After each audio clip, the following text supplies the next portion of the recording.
Thank you.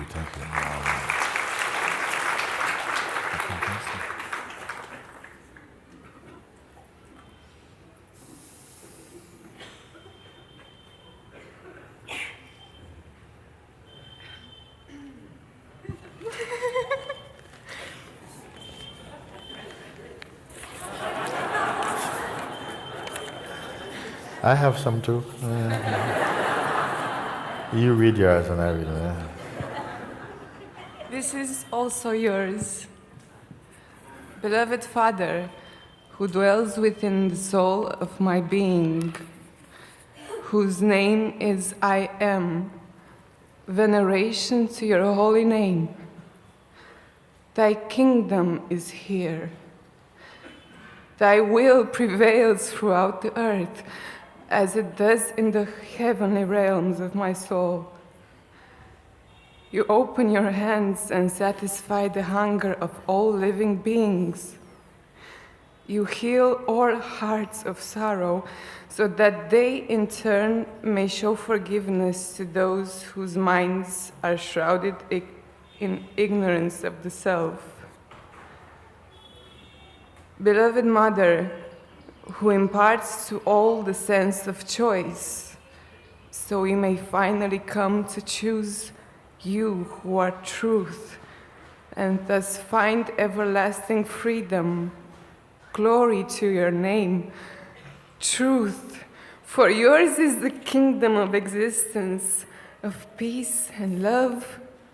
All power and glory emanates from you alone. You who imparts to all the wisdom, the light, the love and courage to refer to themselves as I am.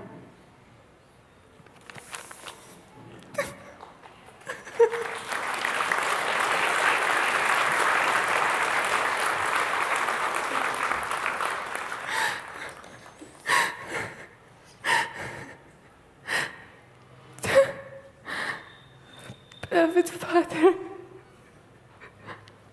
I came here because I came here to be finished. And I cannot do it by myself.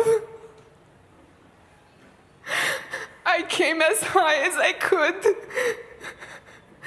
And I cannot go any longer by myself. Yes. Since day one, I wanted to speak, and so much resistance came every day. Yes.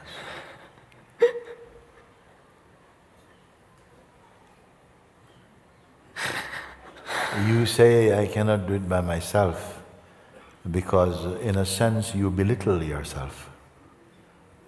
Yourself is all of this. But when yourself somehow gets compressed in the very small feeling of I am the person, you see, you have come to a place where the person can no longer be arrogant to say something. It says, I cannot do this by myself. But actually, this is only a little bubble in the ocean of being, you know. You are the one who watched this letter being written, because those are some words that I say that you enjoyed them, they spoke to you, and you read them. And that while you are reading them also, you are the witness of them, you are the hearing of your voice, you are that which is perceiving everything, you are that. You are not trapped in the bubble of personhood. It has only been a strong dream, where somehow you feel trapped in this small place of personhood. But you're able to observe this feeling, you know? It's a feeling, and it's not consistent. Sometimes you feel enormous, don't you? Yes, and after that, ego comes. Yes. The ego will come because somehow it can even help, because sometimes when you feel enormous, then you become enormous ego also. And then the ego come and whack and So it's almost to extremes. And one bit you feel, no, I can't do this, I'm just such a tiny, tiny thing. And then next minute, grace comes and you, oh, how could that be? I'm the most magnificent. And then what? It feels like Golem. None of them are you. You're not the thing which is constructed. It is connected with you because it cannot come from anywhere else but from the seed. So there's the capacity to feel small and the capacity to feel enormous and just been this so perfect, are both extremes of feelings and thought, and yet something is aware of them. If you identify with the one who feels small, you may also identify with the one who feels great. But if you don't identify and you just observe, you will come to notice there's something else here, which is neither small nor big. It is immeasurable, actually. It is sizeless. And it makes no claims. This is the place. You see, I'm not asking you to create that, because you may say, I can't, because right now you're in the small mood, aren't you? But you do get into the big mood as well, isn't it? So right now in the small mood, because no mood is stable, you meet someone and they're you think, oh darling, never mind. And then you turn, don't touch me. Oh, whoa, hello. Okay? Don't think that what you're hearing is some final thing. This is just a mood. It's just on the string of here and this bit is this bit and on this bit is that bit, like that. And neither of them are you. You're not the one who is cringing and not the one who is inflated. You can witness both these states to these extremes. You can witness them. And the witness is not a measurement. It's silent, it's pure. No? You see, it doesn't even say it's pure. It is untouched. It is untouched. But in the waking state, as soon as the waking state appears, it's as though the mind is always in gear. First gear, second gear, third gear, fourth gear, fifth gear, sixth gear, sometimes seventh gear, eighth gear, reverse. But through every gear, he has to come to neutral. And neutral is not a gear. Do you understand what I'm speaking? The neutrality of being is always there. Put your attention just on the neutrality, because something always wants to be in gear. In gear mean in another state of mind. Don't identify with any state of mind or with any sense of person. Then you can still perceive, and in fact you perceive even more clearly when without identity. But identity makes us feel that it gives greater value, that something belongs to me and there's a you. Because if there's a me, there's going to be a you. But if you're the witness of them, you don't need to go into any sort of shape. You can stay shapeless. Find this shapelessness, the same as neutrality. It is there. You did not create it. You just somehow overlook it. It's like missing the obvious thing. But the obvious is not obvious until it's obvious. Yeah? Something is, my voice is just reminding you, without moving 1 single millimeter, you can hear. If you hear and understand me, then you're in the right place. Don't identify with the one who says, but I've been here from the very beginning. No, she's laughing now, you see. I'm not in the air. And next minute, whoa.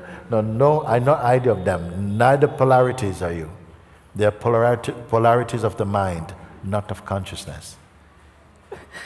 You see? They still come. It will come. Welcome. When you stay as the place that I'm speaking, you will not be afraid what come. What come goes. And if you're too identified with it, you think, oh, now I don't want it. Oh, now I want it. No, I don't. No. But if you observe, you come to a place of rest. You find rest. Please.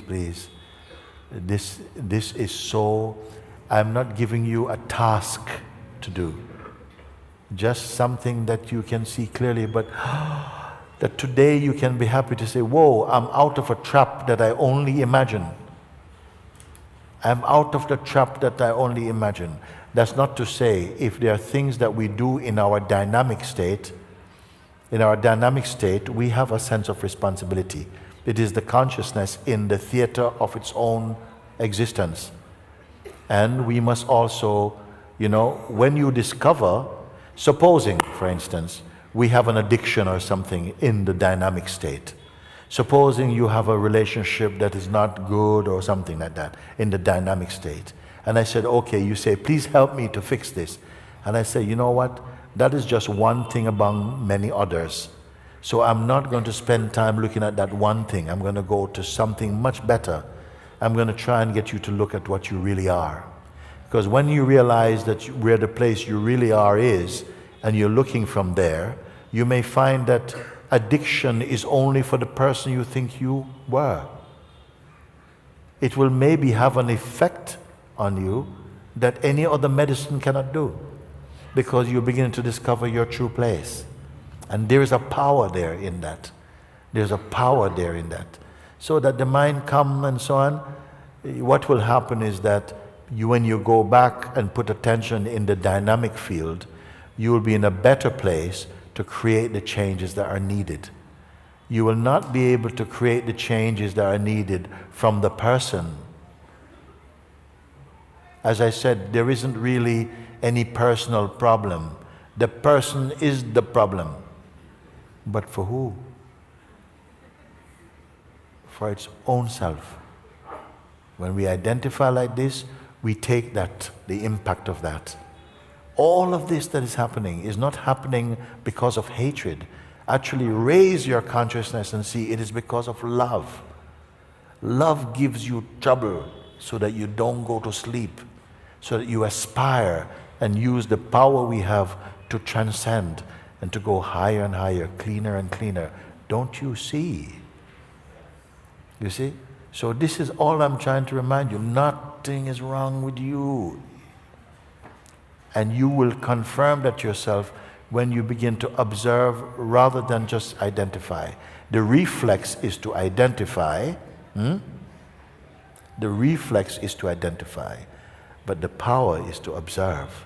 When you observe, you can verify that that is only a function. It is a phenomenon, and it's now recognizable. And right there, it begins to deflate. Like this, in its power.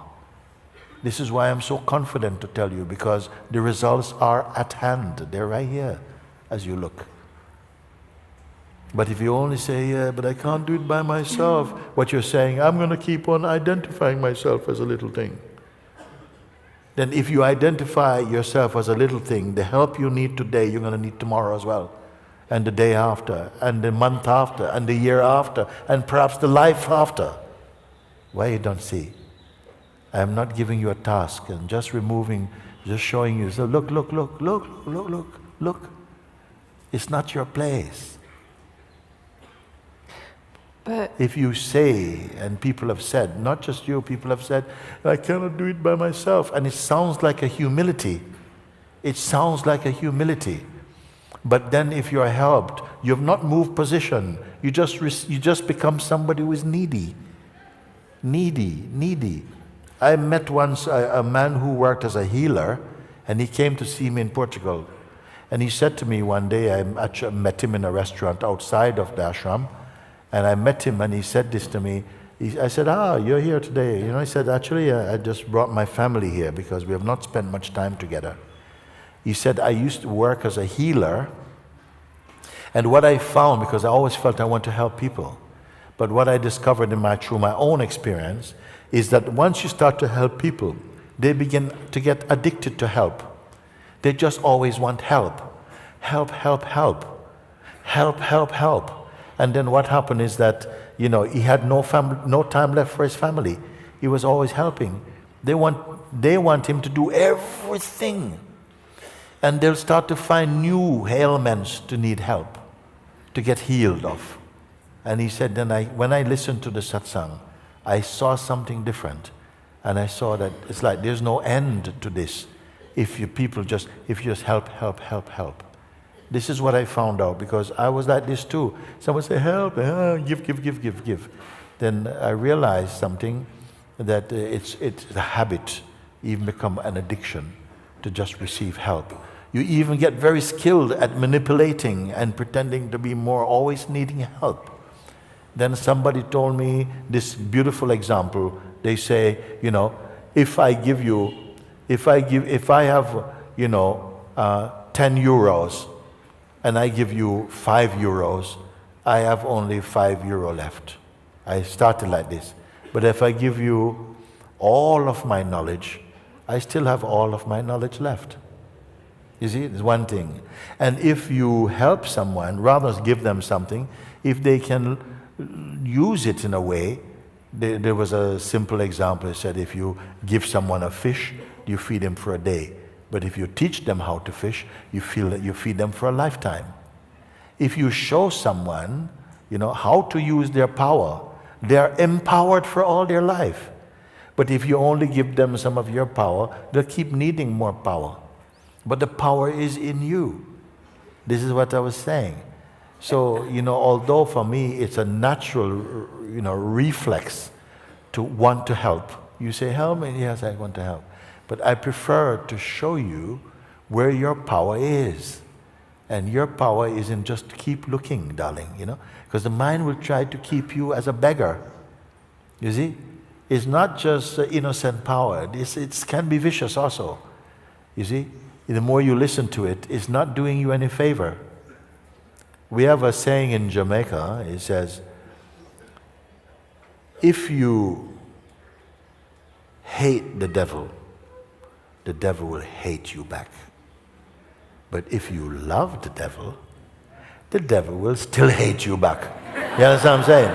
Okay? So if you give in to something that is a weakness, you're not going to grow from that. You see? Huh? I am not agree. Yes. One moment. So this thing here, if this feeling that you feel this, I need help, and someone comes and say, but why you should need help? You have all this. And I can not just say, oh, your consciousness, you don't need. No, but show you, look from here. You can observe these things. They cannot be you. It's only a mood that has come upon you.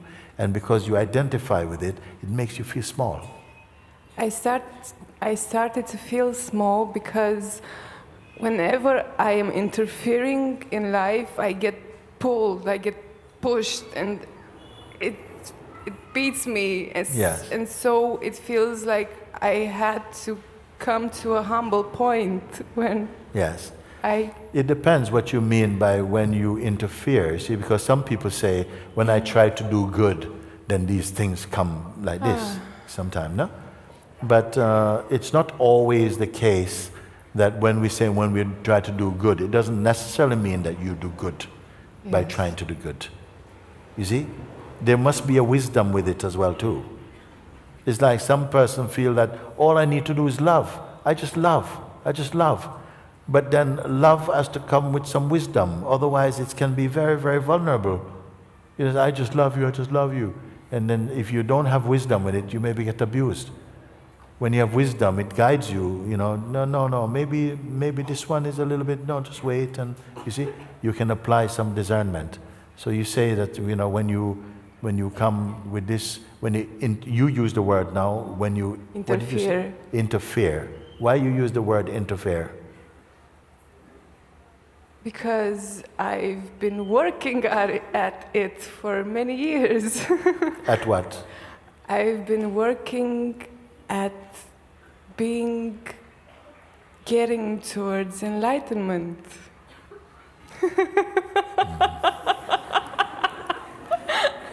What's so funny? Share, so we can have a laugh as well. What is so funny? I've been working at it.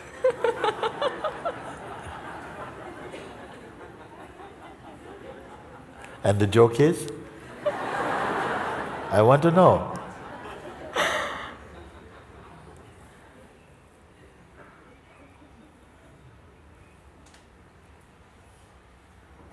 I am. Huh? You are. Tell me.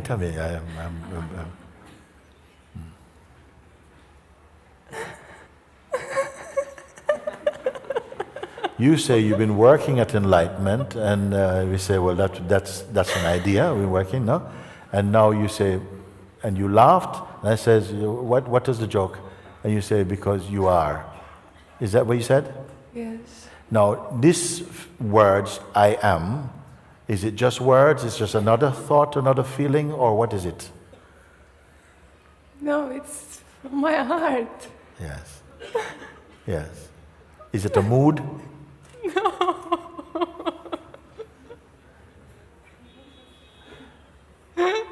Are these tears of sadness or what? No. Because we can cry with joy, no? And we cry with sadness. Or one just checking. This is mixed. This is tears and laughter. Beautiful.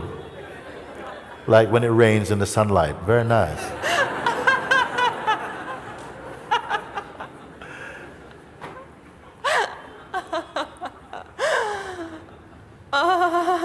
Oh my God.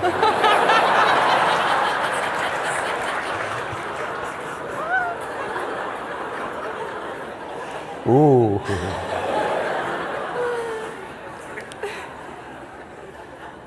It moves like that, but I am. Yeah, all But this then- is fine if you're neutral. All of this is fine if you're empty. Ooh, if you're empty. But if you're woo and you're woo and you're woo and you're woo, no, then you're not good. Yes, because there are still ideas of what is good, of what is love, of what is not love, of what poor people or Yes. animals or Yes. pollution or Yes, and it's not that such things don't exist, but if we are attached to the concepts of them, the idea of them, then somehow they can become some sort of like a strain, because you know your mind is like this and it's like this and it's like this and like this, and your identity is there with it also. When you can watch from the place that I point, these things do not affect you. They don't affect you, you see? In our country, in Jamaica in particular, you know, we have this, we eat a lot of green bananas, not directly, we cook them. And then we used to, in those days, and maybe not so much now, but in those days we used to cook a lot cut with an iron knife. And when you put iron knife and you cut the banana and so on, it gives some black substance, sticky black substance, like over here, if you're working with jackfruit, it's the same thing. And what we do, we put coconut oil first on the hand. Then you can peel green banana all day, and then you can wash it off easy because it doesn't stick. This example I'm putting, when you put on the oil of understanding, these things won't trouble you. The oil of understanding you must rub if you're going to go into this world. You see? Otherwise you can become too emotional, just too much. Some people, they feel too much pain for other people. More pain than the people are feeling. you know them, okay. Yeah, like this. And they see people that look like suffering, they go, because they can't bear it. Their mind put in they project even more suffering. You see? And sometimes I've seen it also. Somebody's outside, McDonald's on the street, and somebody come and say, he's so hungry, get this man some food. They go and buy him burger and something, chips and stuff. And they came, come on, Papa, come eat the burger, chips. No, I don't want burger. I want a beer. I am not giving you beer. Beer is not good for you. Who are you serving? Who are you serving? You're a projection of what you think is good for others. Even people, sometimes they're on their last few breaths in the hospital, maybe cancer or something like this, their last, I'm going to get in trouble for this. And, you know, and they said they're dying any moment now. And they tell them, come on, the man said, look, I just want a cigarette. And he said, no, it's bad for you. Come on, I mean, Jesus. Give him a packet, for God's sake, you know. So I'm going to get into trouble. I'm going to. And this we call compassion. If you have to serve the person what they want, no. Not always. Sometimes they want something. Say, no, that doesn't feel right. So I don't want to go too far into these things. The what I would call the wisdom and your powers of discernment will guide the right thing. I'm just giving some examples like that. But for you, I would just say, you know, the tendency to feel too much. We feel too much. You know, the mind gives something, we feel too much. And then when you go in, then you get hurt. And then something shrink. And then, you know, but it's not the true way, you know. Like this way of neutrality will help to give the right kind of discernment, the right distance, no? Sometimes some distance is important also, you know. We don't have to be always hands-on, you know. Sometimes a bit of distance, you help from a distance, and it's so much more healthy, you know.